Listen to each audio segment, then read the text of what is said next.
What if love was a context?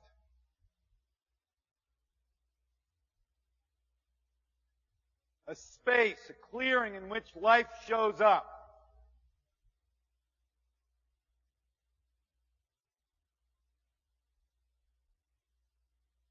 What if love was a stand?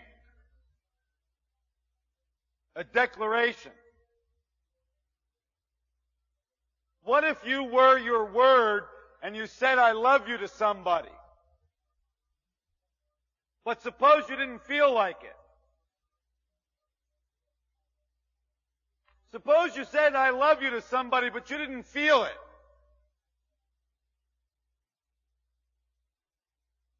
Well, I'll tell you what.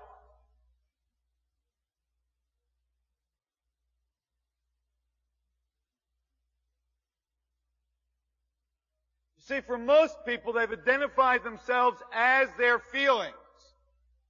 Now, if you are your feelings,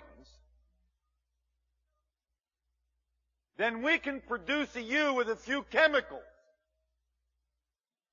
Damn near no feeling you can't produce with a chemical today.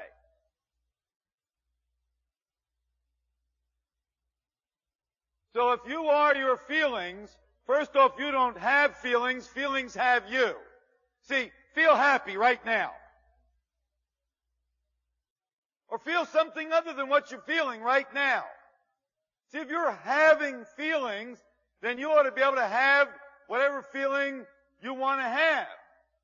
Now, I say that feelings are having you.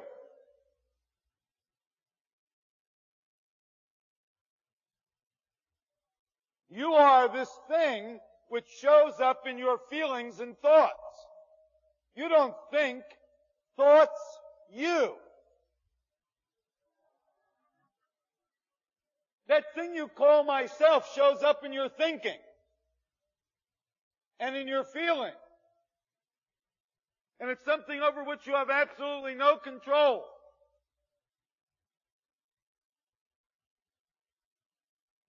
If you are thinking, you stop doing that.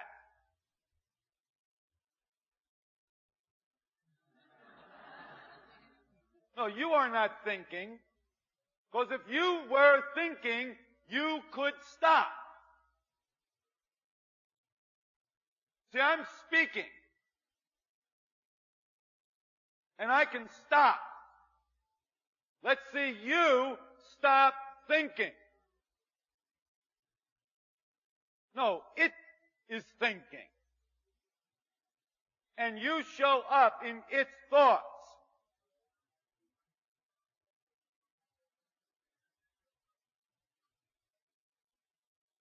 It thinks you. You don't think it. It feels you. You don't feel it.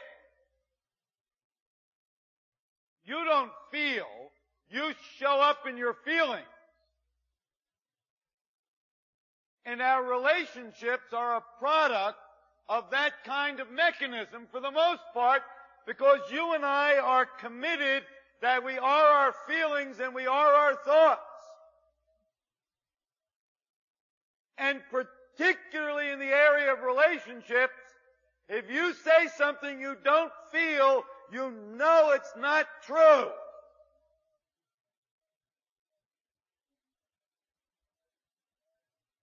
Y'all are trapped.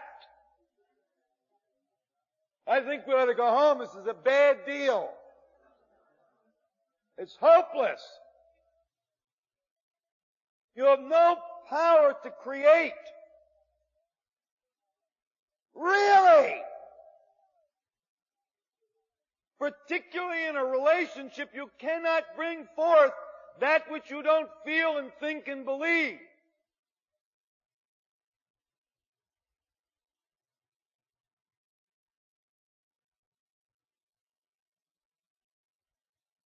How about creating for yourself a possibility of being your word in your relationships? You see, if who you are is not your feelings and not your thoughts even though it's true that you have feelings and thoughts, but if who you are is your word, which you can give,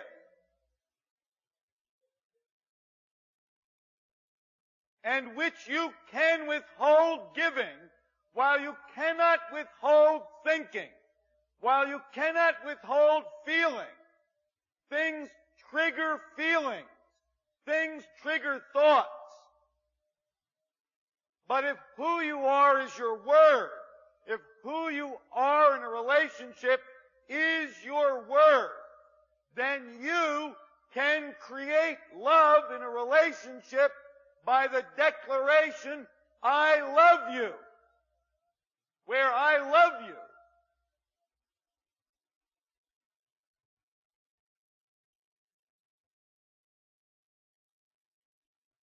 is not a matter of sincerity like it represents some feeling inside of you, but a matter of validity like something for which you are willing to stand. Where the stand is a context for life of the relationship to show up in. If who you are is your word,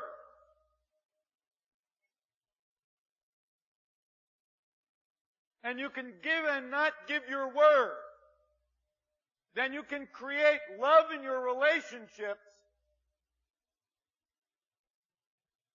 by simply saying so as a stand for that, for love, where the stand is a clearing in which the stuff of the relationship shows up.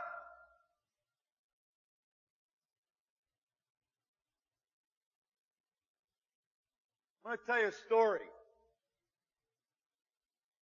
And I hope I can tie it back to why I'm telling you the story. Sometimes I forget in the process of telling the story.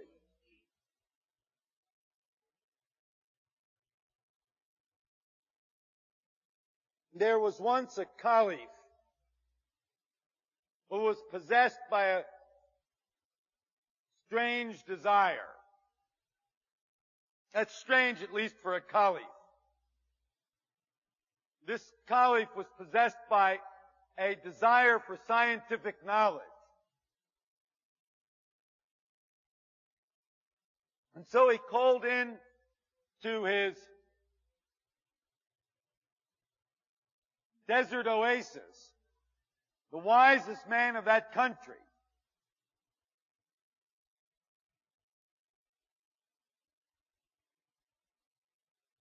And he said,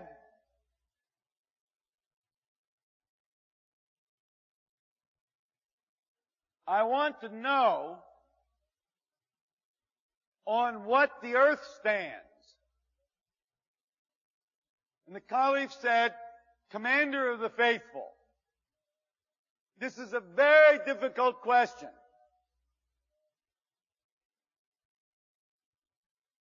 But being a man of science who's devoted his whole life to study, I know the answer. The earth is the back of a giant turtle floating in a great bowl of water. And now the caliph, whose curiosity was very much aroused, said to the wise men, yes, but on what does that bowl stand? And the wise men answered, Commander of the faithful, this is an extremely difficult question. In fact, in the whole world, I am the only one who knows the answer to that question. As I said, the earth is the back of a giant turtle floating in an enormous bowl. And that bowl stands on the back of a white elephant with golden tusks. But, Commander of the faithful, on what that elephant stands, nobody knows.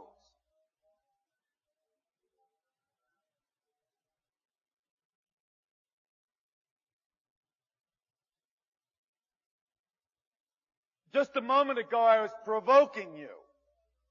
I was provoking you with the possibility of real power in your relationships. The power that comes from being willing to live in your relationship as your word, not devoid or ignoring your feelings, but where your word becomes a context for your feelings, not devoid of your thoughts or considerations, but where your word becomes a context for your thoughts and considerations. I was inviting you, provoking you, that you could create deep, profound love when you were willing to live as your word by declaring your love, where the declaration was a stand for love as a clearing for the stuff in the relationship to show up in.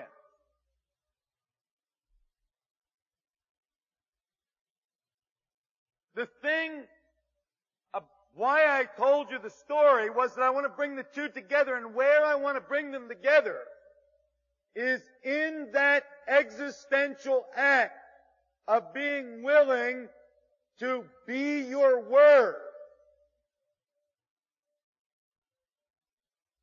There is no reason for the commitment to live as your word in your relationships.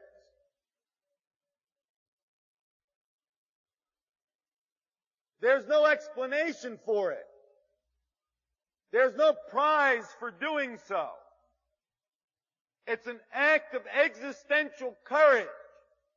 It is like stepping out too far over a cliff.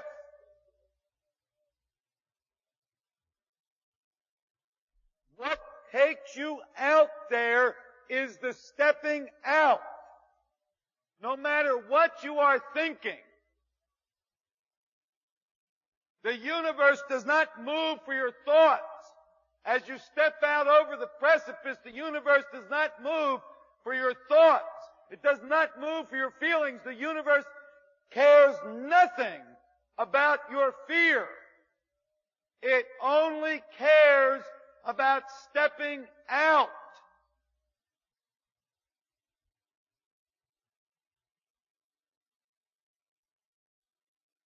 The universe cares nothing about why you stepped out or what you hope to get out of it. The universe will move only for stepping out.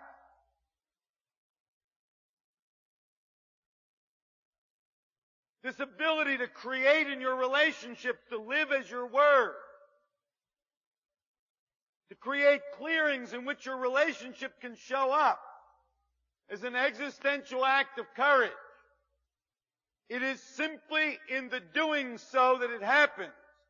Not in the explanation, not in the justification, not in the rationalization, but in the deed itself. Living as your word. When one lives as their word, there is no doer, there is only the deed.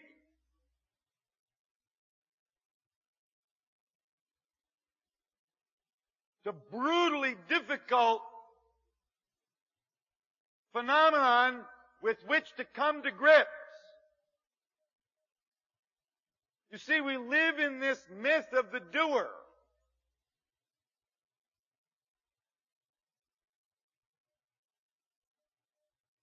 I thought, I felt, the reason I, why I, and never recognized that the stars don't move for the doer, only for the deed. When you are willing to live as your word, you have transformed yourself into the deed. You are no longer the doer, but the deed. The declaration, I love you. Showing up as a stand, which becomes a clearing in which the relationship can appear, is a pure deed there is no doer. Love is created in the moment of saying so, like a stand.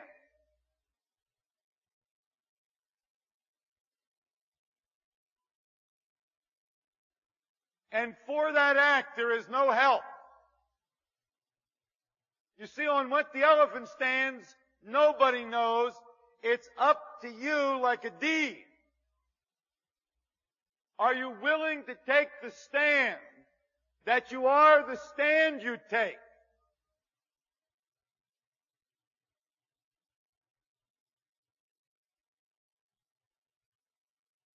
When you do, you transform yourself from the doer to the deed. Are you willing to give your word that you are your word? Because in the giving of your word, you become your own word, like a transformation. See, I've been preparing for this event about relationships, and I've looked all over for a relationship. I cannot find one. I've looked in people's houses. I've looked in people's nurseries. I've looked in the back seat of people's cars.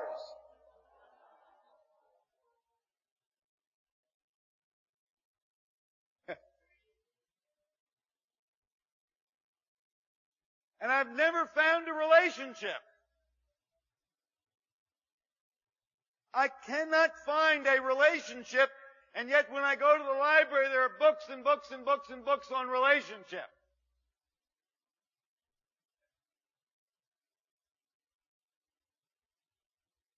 And you think you've got one. Some of you think you're sitting next to it.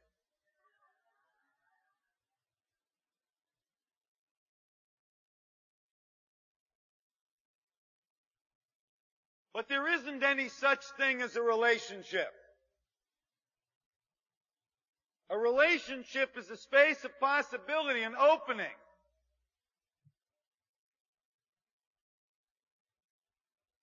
It's like a possibility.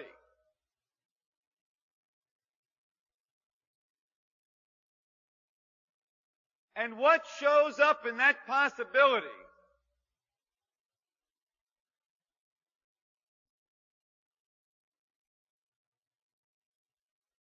is a product of the domain in which you hold that possibility.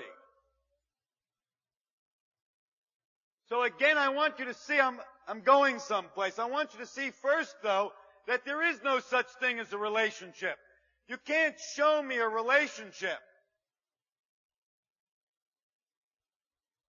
See, your 20 or 30 or 50 years together is not a relationship. No, there's no such thing as a relationship. A relationship is a space of possibility, an opening for things to show up in. See, I like you shows up in a relationship. If you don't have any relationship, there's no place for I like you to show up. It's a space, it's a clearing, not a thing. I don't like you. Can't have any I don't like you with no relationship. A relationship is not a thing, it's a space of possibility.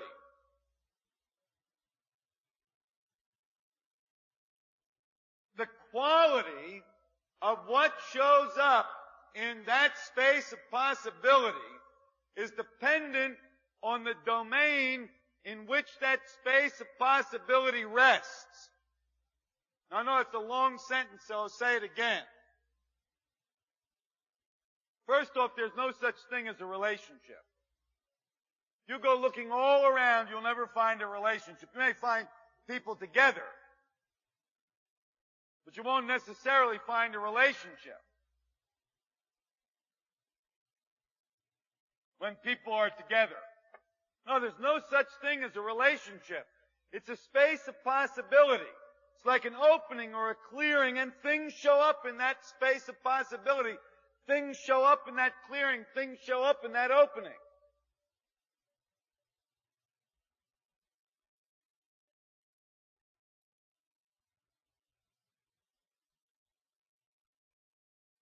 In that opening, love can show up.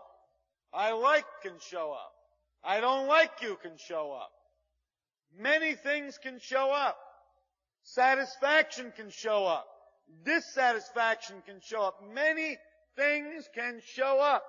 Any circumstance you can think of probably can show up in that space of possibility which relationship actually is. I say the quality of what shows up is determined by the domain in which the possibility relationship lives for you. If your relationship is like a story,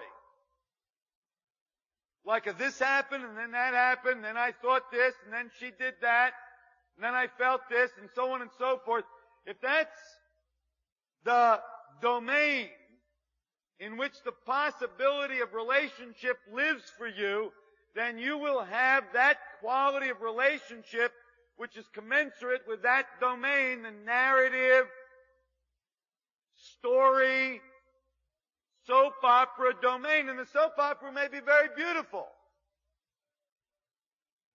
The poetry is full of it.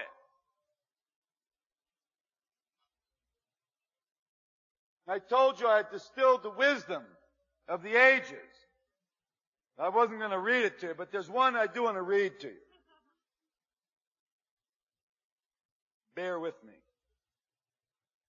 Oh yes, this is Andre Marot.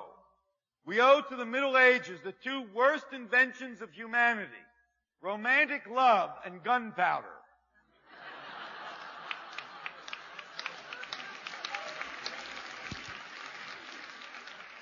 So you know, in the poetry and the myths and the fables, there's all these wonderful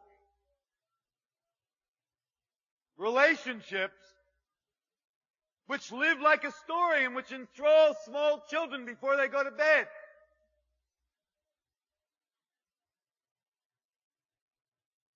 And others.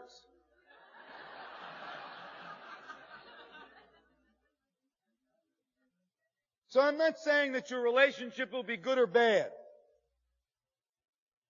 If the possibility of relationship lives for you like a story, I'm simply saying that you are limited to what you can get out of the domain of story and narrative, out of the domain of history, or projection into the future.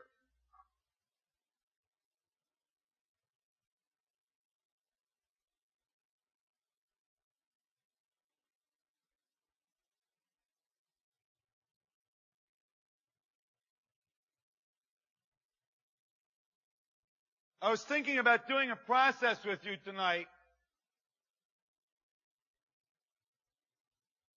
And you can do the process while I'm talking about it if you like.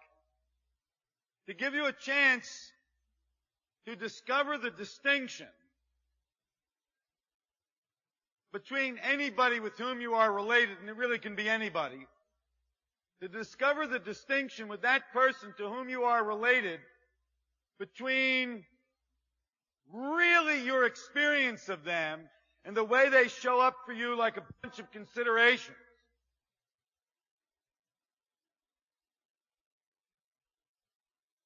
I was in India, in Bombay, doing a workshop with executives. And the workshop went over 4 or 5 days, and one of the executives' daughters was being married.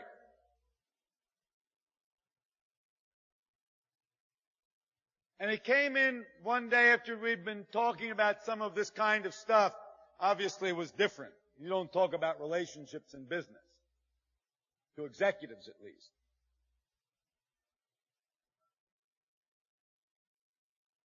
And he said, he stood up to share, and he said, my wife and I were discussing our daughter's marriage, and, you know, she has her own views about it, and I have my own views about it. And I was thinking, you are really pushy. About his wife, she was really pushy. And then he realized that what was actually true is that he has the interpretation that his wife is really pushy. And what actually showed up in his experience was his wife saying whatever came out of her mouth. You see, what is that she said whatever came out of her mouth. His consideration is that she's pushy. When he had to deal with a pushy woman, he dealt in one way. When he had to deal with a woman who said whatever she said, he dealt in a totally different way.